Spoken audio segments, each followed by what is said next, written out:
niggas joshing. I'm spending this holiday locked in. My body got rid of them toxins. Let me go. Sports in the top 10. Calling my bitch, tell her bring me that noggin. Burn real good, shit skies. What's up, cunts? We're back, as promised. I said I was going to get you guys this video today, and we are back. Really sorry I didn't get that out yesterday. As I mentioned on our group chat, the Tuesday games are just really fucking me up. But I'm back. We're back. It's been a crazy week, man. I can't lie to you guys, you know, not really much of a guy to lie to you guys anyway, but I've been partying it up. It's been my birthday week. I celebrated the weekend before. I'm still not completely recovered from last weekend's, and I kind of continued to party. It's been great. It's been awesome. I found out the limitations of what my body still has, so it's been a really good time. But I'm going to get this going for you guys. I'm going to highlight every matchup that we have. We're not going to have any power rankings, but I am going to highlight every matchup that we have. So I'm going to start with the 13 and 14 matchup, which is going to be O'Leary versus Lou.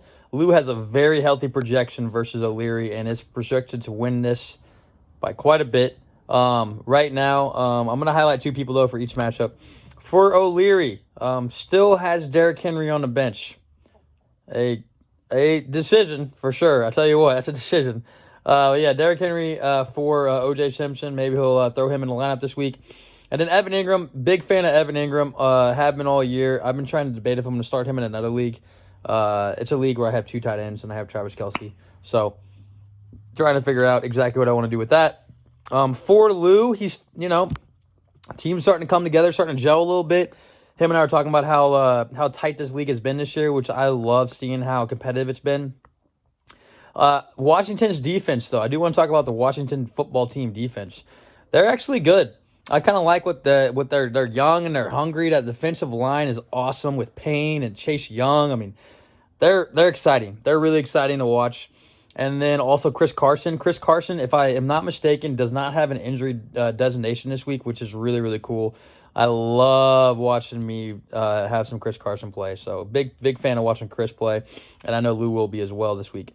Moving on, the 11-12 matchup is Brewster versus Eric. Right now, Eric has about a 25-point advantage on the projections. Brewster does have Raheem Mostert, though. And I tell you what, he is going against, as I mentioned, that tough Washington defense. But Mostert's a stud. And that San Francisco offense is rolling. I would actually be surprised if Washington pulled this one out. I have liked what Washington's been doing, but, man, San Francisco's hungry. And they know they have to win to make the playoffs. And I mean, I just think they're too well coached of a team to lose this game on Sunday. But sometimes teams fuck up. Like the fucking Patriots did last night. I was so pissed at the Patriots last night. Like, it all started, I don't know if you guys watched the game, but it all started whenever they had like 4th and goal from the 3-yard line. I don't know if you guys saw it. But I was literally watching the game with Nace and a couple friends. And I was like, before they even ran their formation, I said, here's what the fuck they're going to do. Cam Newton's going to go out here. He's going to get in the shotgun or the pistol, and he's going to run a read option, and he's not even going to get a touchdown. And that's exactly what he fucking did. So if my bitch ass knows that they're going to do that, of course the Los Angeles Rams, with the genius of a head coach that they have, know they're going to do that. So why the fuck is Bill Belichick doing that? Like,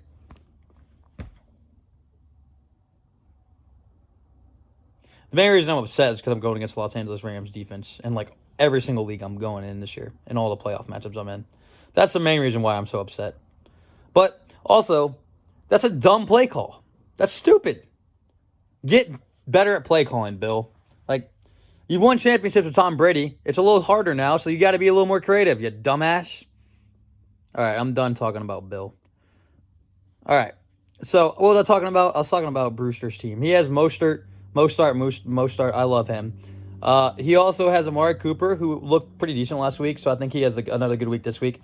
For Eazy-E, he does have Michael Thomas back. He's rocking and rolling, so we'll see what happens with him. Maybe DeAndre Swift gets a start for him this week. I don't know. He really likes James Conner, though, so I don't know if that's going to happen, but I do like what DeAndre Swift's been doing. I like ever since he's been a number 1 over there in Detroit. Then now we have the 9 and a 10 matchup. Kind of a big week for Porter. Porter got unlucky. I think he was 8 points short of making the playoffs because he did get that 9 seed.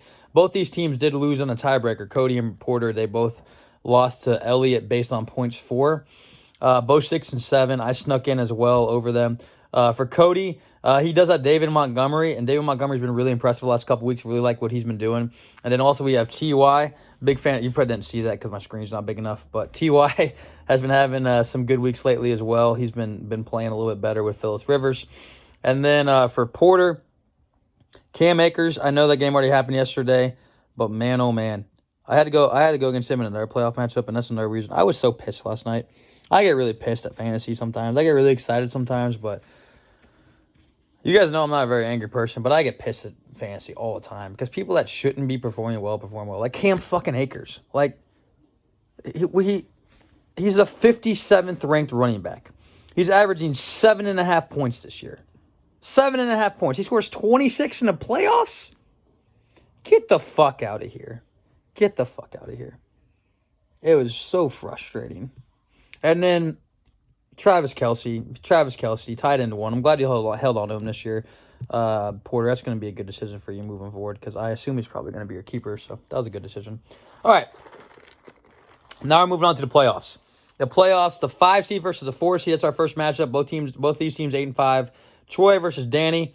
Danny has a healthy fucking projection. My goodness. But Troy also has Julio Jones in his lineup, and Julio Jones is not supposed to play. So that also doesn't help Troy. But for Troy, he has Mahomes against a pretty good Miami defense. But, I mean, Mahomes is bunch of bitches is what they are. I think he's talking about the Dolphins, not Mahomes, because if anybody talks bad about Mahomes, I'll punch him right in the face. I'll say it. I wouldn't do that to Nace, though. I love Nace too much to do that. But he also loves Mahomes, so he would never do that. You gonna punch me in the face? If you say something bad about Mahomes, fuck Mahomes. You don't mean that. I guess you're not punching me. I was saying, fuck them bitches is in them soccer guys you talking to.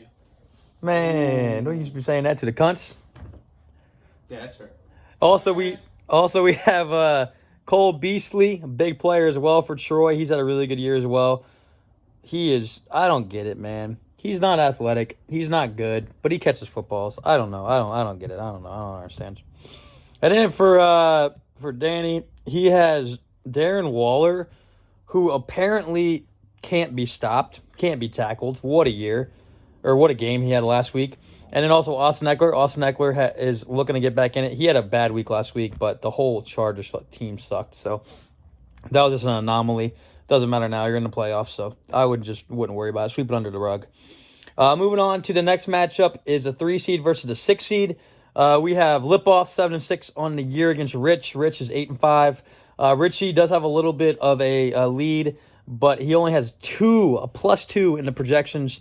4, but I mean Lipoff, are you aware that you're starting Boston Scott at your running back too? Goodness gracious. That might be the worst running back two I've ever seen on a playoff team. Holy shit, you need to get that changed. Probably, though, whenever I say that, Boston Scott's going to run for like 3 touchdowns and 200 yards. But Deshaun Watson is on Lipoff's team. He doesn't have any receivers this week.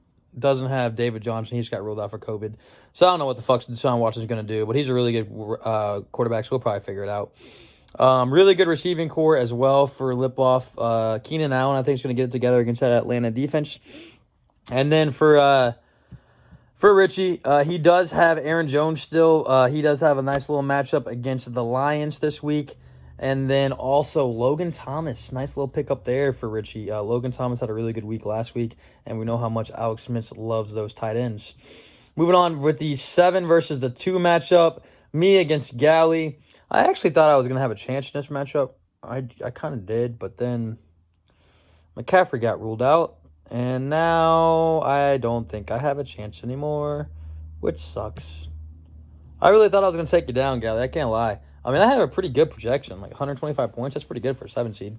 But Galley's supposed to come in here. He had a really good week, a really good start with the Rams defense, which fucking sucks. And he still has Tyreek Hill and Cook and Herbert to go. And I got a bad matchup, but probably shouldn't have got a 7 seed. If I didn't get a 7 seed, I wouldn't have a bad fucking matchup. So we'll see what happens this week. I'm going to need a whole lot of help. So we'll see what happens. I'm not super positive about it. But I think J.D. McKissick could have a big week. I just saw Antonio Gibson was ruled out, so McKissick's probably going to be getting a lot of snaps for Washington, which probably means he'll get like 6 points. And then also DeAndre Hopkins. I mean, he could score 50 points. He's pretty good. So we'll see what happens there. And then for Herbert the Pervert, obviously Justin Herbert, big matchup against Atlanta. They're awful defense, so that could be a good one for him. And then Deebo Samuel, that's the guy. I really like Deebo Samuel, so that's a really good guy for him to have as well. And then our final matchup of this first round is the 8 seed Elliott, who also has a really nice projection, 122 points, against the number 1 seed, the Vegas favorite, probably not the crowd favorite, Harris. Harris is the number 1 seed. He did have a really good regular season. We'll see if he can back it up. I would say, Harris, if you can make it to the semifinals and have an impressive performance, then you've backed it up. And then, like, maybe get third. That would consider that a good year for you based on your regular season. But, yeah, for Elliott, he's trying to take down the number 1 seed, trying to take down the big dog. David Johnson probably isn't going to play, though, so you need to be aware of that. I don't know. Do you have another running back to put in there? Jordan Wilkins? Not great. But you do have Justin Jefferson and DK Metcalf and Mike Evans. Holy shit, your wide receiver crew is good. Goodness gracious, Elliott. Good job drafting, Danny. Yeah, that's Elliott's receiver core. And then, that has been all year. Harris' team, pretty fucking good. He does have Alvin Kamara. Kyler Murray's been hurt for the last little bit. We'll see if he's healthy for this week. But those are our matchups. Best of luck, everybody. Obviously, after this week, we're going to have the semifinals. So we'll be down to the final 4. But I'll still highlight all the matchups that happen.